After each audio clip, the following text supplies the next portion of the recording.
So we have talked about what is a handle. We defined a handle, and it was really just a concept where we said that while we are parsing a string, any point where we need to make a reduction in our shift reduce parser is a handle. And we don't really know how to recognize these handles, but we know that if it is a handle, then we should reduce. So the question is, how do we recognize handles? And without answering that question, the whole concept of a handle is meaningless. So the first result here is that it is not possible to recognize handles, all the handles, for an arbitrary grammar. So it's not possible to definitively say that I should reduce or I should not reduce definitively for any arbitrary grammar. Okay. So any algorithm that's going to try to do this is going to be a best effort algorithm. It is just going to try to figure out whether something is a handle or not. If it succeeds, great. In other words, if it's able to uniquely say whether something is a handle or not wherever there was a choice, then that's great. We'll be able to build a predictive LR parser. However, if the algorithm is not able to say that, then we are not able to kind of predictively parse using LR parsing in that case. All right. So recall that a predictive parser needs to be efficient. It needs to be linear time. So it can't be a backtracking based strategy to recognize handles. So we're really interested in figuring out strategies to recognize handles efficiently. Now, the strategy that algorithms would typically use is to try and rule out things that are definitely not handles, right? So maybe there's a class of grammars for which we can say that, okay, this cannot be a handle. And if we can say that, then whenever we have a choice, we can consult this database of non-handles and see, is this a non-handle? If it's a non-handle, then we can say, okay, then we need to just shift, all right, or reduce, depending on what is a non-handle and what is a handle. So that's the idea. We're just going to try and rule things out. So sometimes we'll be able to say that this is definitely not a handle, and sometimes we'll be able to say we'll not be able to say anything. We don't know whether something is a handle or not. In which case, we have to kind of do whatever we can in the best case scenario. So we're going to see some algorithms and grammars where this strategy may or may not work. All right. Okay. So even better, algorithms try to rule out prefixes that can never result in handles. So recall that in a shift reduce parser, we are always moving the cursor one step at a time, and sometimes we are reducing. And everything that is on the left of the cursor is called the stack. Now, as we are moving the cursor to the left, we are basically building a prefix of potential handles, because at some point we are going to reduce based on what the prefix is. And if we ever try to shift and we are sure that this particular prefix can never result in a handle, which means it can never reduce back to the start symbol, then we know that we shouldn't be shifting. Or alternatively, if by reducing, the string that we get on the stack is a prefix that can never result in a handle, then we know that that string can never result in a valid parse, and so we don't do that, right? So based on this information, whether something could be a prefix of a handle or not, in a best effort way, we could make choices of whether to shift or whether to reduce. So let's look at an example. Let's use our running example of a grammar, the grammar of expressions. E produces t plus e or t, and t produces int star t or int or parenthesized e. And let's consider this input string int star int plus int. Now let's assume that the cursor is placed right after the first int. And the question here is whether I should shift or whether I should reduce. Now, if I reduce, then I'm going to be, I'm going to get t in the stack, and my next token is going to be a star. If I shift, then I'm going to get int star on my stack, and my next token is going to be an int. Now I can so depending on what is my look ahead, so let's assume that my look ahead is 1. I can see what will happen to my stack and the one character that I'm looking ahead.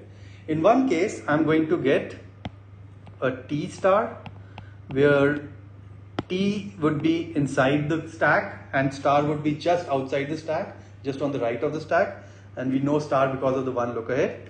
And in the other case, we are going to get int star both to the left of the stack, right?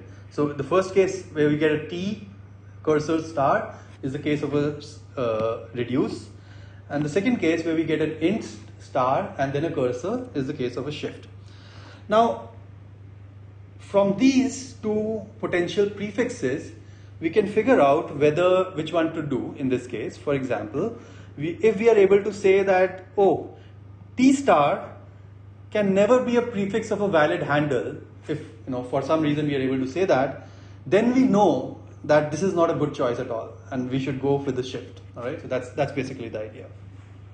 All right, so if it reduces int to T, it will be left with a prefix of T star. And how do we know whether T star is a good prefix or not? Maybe we have some mechanism to figure that out. We're going to talk about that very soon. And so if the string begins with T star, in this particular case, it has actually no hope of being reduced to E. All right. So it is actually, if we look at this grammar, we'll be able to see this. Notice that there is no production that begins with a T star. The only option is here with the T star is to either reduce T to an E and then try, but then there is no production that begins with an E star either. So neither T star can be reduced to anything because there is no production that has a prefix of T star. And even if I reduce the singular T to E using this production E produces T, even then E star cannot be reduced to anything because there is no production that produces E star as the first two characters, first two symbols or first two tokens. And so if the string begins with T star, it has no hope of being reduced to E. And we want to kind of capture this intuition for a general grammar. In this grammar, we can see that if something begins with T star, then it has no hope of being reduced all the way back to E. And we're going to give this a name, and we are going to say that T star is not a viable prefix of the grammar. All right. So what do I mean by T star is not a viable prefix of the grammar? As I said, anything that begins with T star cannot be reduced back to E. All right. More formally, what is a viable prefix? A viable prefix is defined as follows. For any rightmost derivation from the start symbol S, let's say I get some intermediate string of symbols alpha, omega. All right, and then alpha and omega could be a string of terminals and non-terminals. Now, for any such string and for any such division between alpha and omega, alpha is called a viable prefix. All right, so alpha is called a viable prefix. And I claim that in the previous grammar, T star is not a viable prefix, which means there does not exist any rightmost derivation in which would produce T star as a prefix. All right, so it's not. So T star is not a viable prefix of the previous grammar. Any grammar, any rightmost derivation that produces alpha as the leftmost prefix in its rightmost derivation, if any step of the rightmost derivation is called a viable prefix. Right, so that's a pretty loose definition. Okay. So now the question is, can we define the language of all possible viable prefix of a grammar G? So given a grammar G, is it possible to define that define a language that basically represents the set of all possible viable prefixes for that particular grammar? All right. Okay. So we're going to try and answer that question. So let's look at this example. The same example grammar that we have been using, the grammar of expressions. E produces T plus E or T. T produces int star T or int or parenthesized E. Now, which of these are viable prefixes? So the first question is T. Is T a viable prefix? Well, can T appear on the left side of a rightmost derivation of E, which is the start symbol? So let's see. Well, indeed, I can produce E produces T plus E, and in which case, here is T and it is a viable prefix. In fact, there are multiple ways of producing T as a viable prefix. I could also have just produced E produces T, and that would also have produced T as a viable prefix. And so the answer to this question is yes. Okay. Now let's look at another question. Example. Epsilon. Is epsilon a viable prefix? Indeed, epsilon is definitely a viable prefix. In fact, epsilon is a viable prefix of every grammar because even the start symbol E has an epsilon as its prefix, isn't it? Or even if I just expand it, maybe I expand it to T plus E, even then it begins with an empty string. So empty string is always present in the beginning of any string. So the answer to epsilon is yes. In fact, epsilon is a viable prefix of any grammar. All right. Then let's look at another example. Is int star a viable prefix? All right. So does there exist a rightmost derivation of E where int star appears as a prefix? Let's look at that. So E produces, let's say, so I want to produce int star. So maybe I can just produce T and then I produce int star T.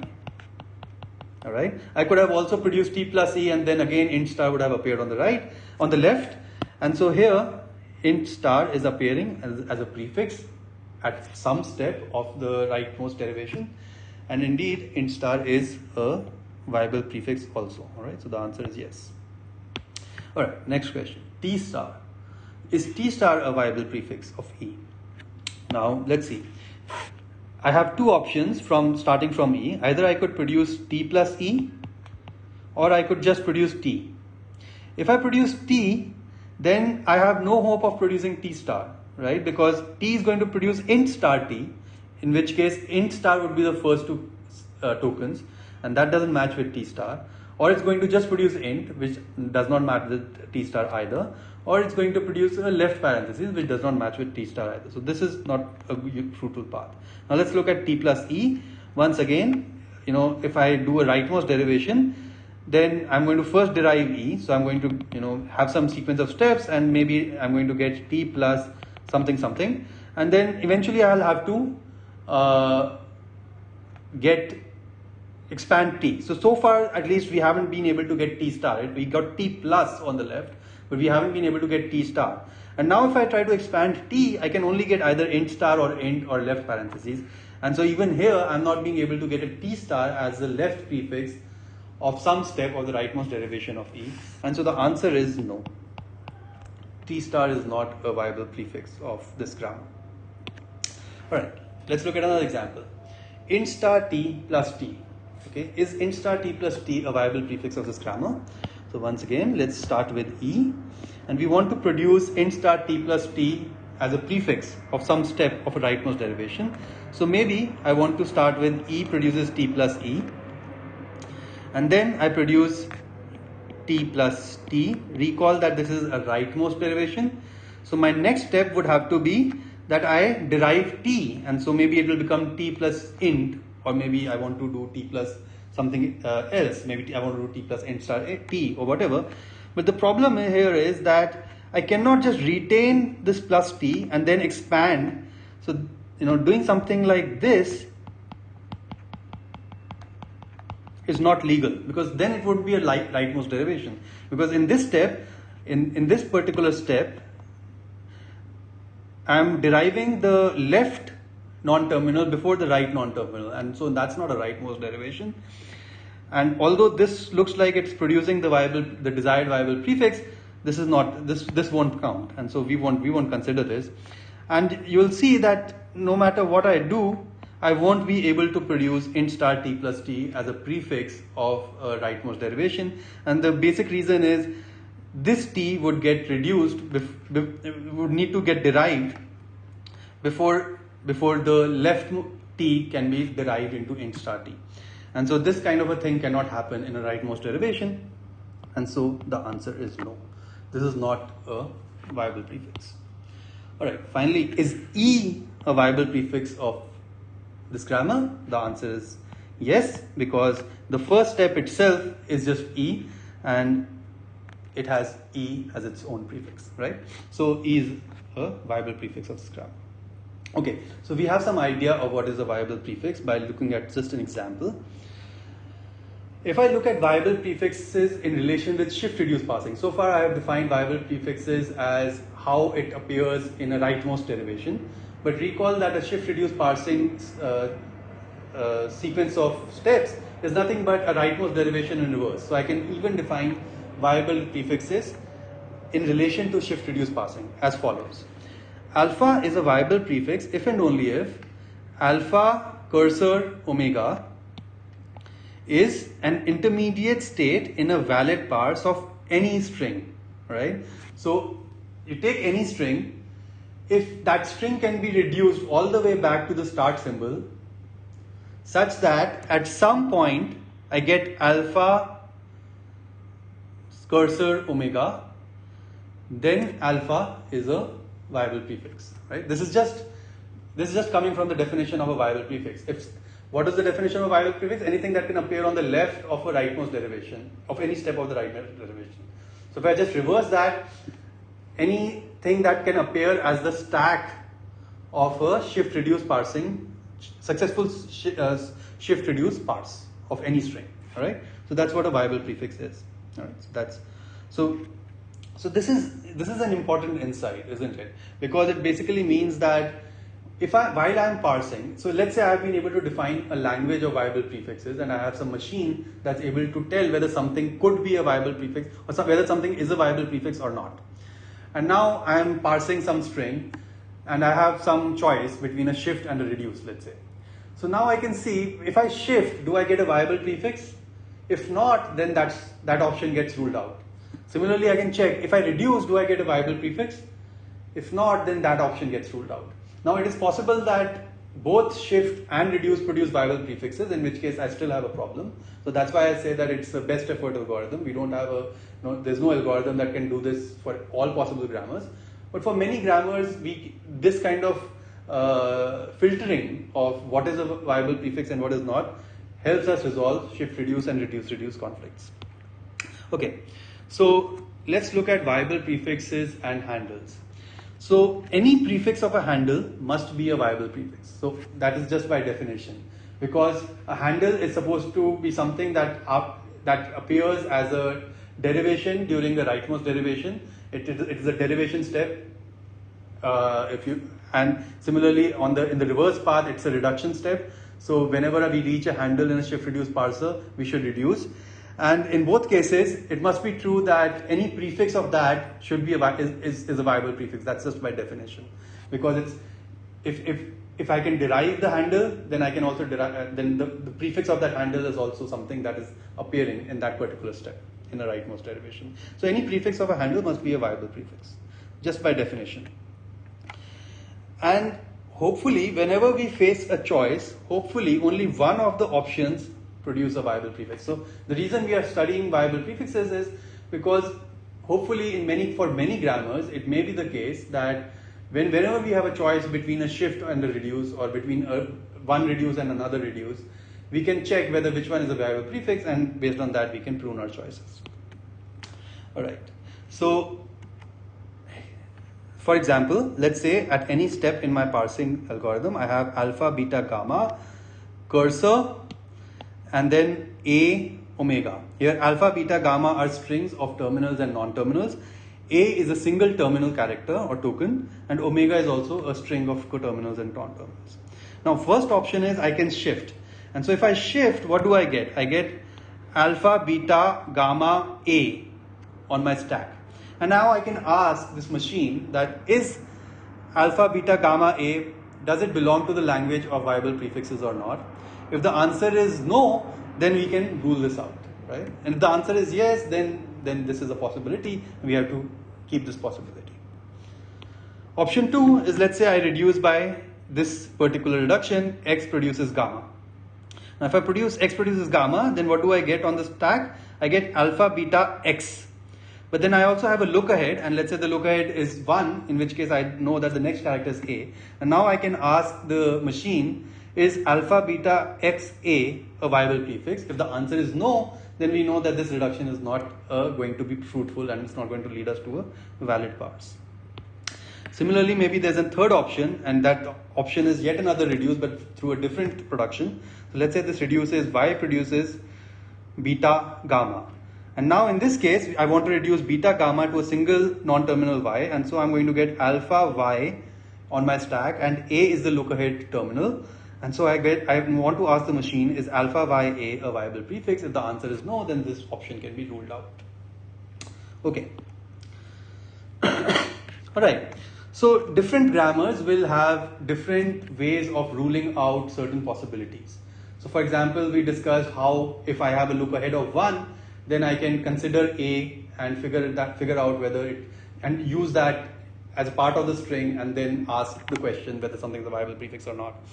If I didn't have a look ahead, then I wouldn't have been able to use A in my questions to the machine. So based on what type of disambiguation or what type of information the algorithm is using to figure out whether I'm on the right path or not, there are different algorithms, and then depending on whether a grammar is parsable through that algorithm, we basically categorize the grammars based on which algorithm can parse those grammars. For example, we said an LL1 grammar is parsable through an LL1 algorithm. Similarly, we're going to say an LR1 grammar is something that is parsable by an LR1 algorithm. What is the LR1 algorithm? It's a shift-reduce parsing algorithm that requires only a look ahead of 1. What is an LR0 algorithm? LR0 algorithm is a shift-reduce parsing algorithm that requires no look ahead whatsoever. Right? So even without doing any look ahead, I can conclusively say at every step whether I need to shift or I need to reduce. That would be an LR0 grammar.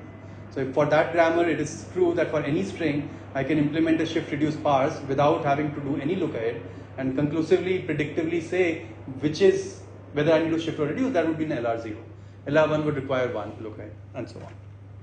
So let's say this is the universe of all grammars, which is represented by this square, and I'm going to draw Venn diagrams to say what grammars, how are these grammars related to each other. So let's say these are all the grammars. Then the unambiguous grammars are a subset of all grammars, obviously. And we are only interested in parsing unambiguous grammars, because any grammar that is ambiguous will always have a shift-reduce parse conflict or a reduce-reduce conflict, because we don't even know, because there are 2 possible parse trees for the same string. And now when we are parsing, we don't know which paths to take. And so obviously there will be a problem. So when we are talking about these algorithms, we are only looking at unambiguous grammar. So there exists only one parse tree. But now, are we able to find that parse tree or not? That depends on the capability or the precision of the algorithm. And so we are only interested in unambiguous algorithms. For example, LR1 may be more precise than LR0 and so on. So that's what we want to see. Okay, so of some subset of all the unambiguous grammars are the LR1 grammars. So these are the grammars that are parsable through the LR1 algorithm. So the bigger the set of grammars for a given algorithm, the more powerful that algorithm is. That means it can handle more grammars. A subset of that is LALRs. LALR is a simplification over LR1. So LALR1 is also one look ahead, but it's simplification of LR1. We haven't discussed it yet, but we're going to discuss it in the subsequent modules. Further, the LR0 grammar is actually a subset of both LR1 and LALR1. So the green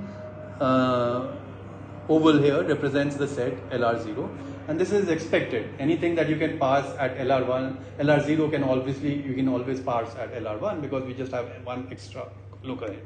But the interesting thing is LR0 is also a subset of LALR1. And there is yet another algorithm called simple LR or SLR, all right? And simple LR is weaker than LALR but strictly stronger than LR0. Okay, most grammars in practice are LALR1, and that is what is actually implemented in tools like Bison by default.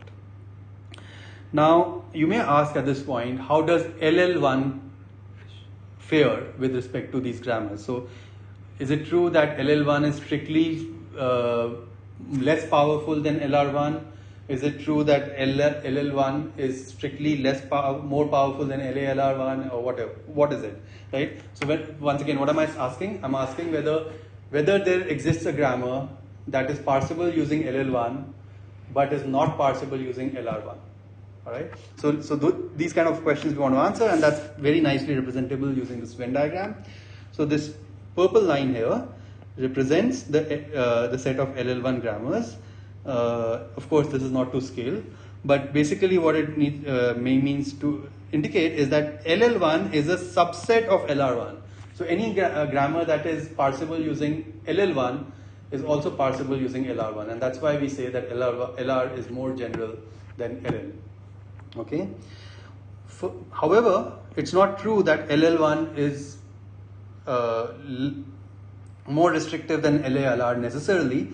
There exist some grammars that are parsable using LL1 but are not parsable using LALR1, and similarly the other ones. Similarly, there are some grammars that are parsable using LALR1 and not parsable using LL1. Alright, so that's what this Venn diagram indicates.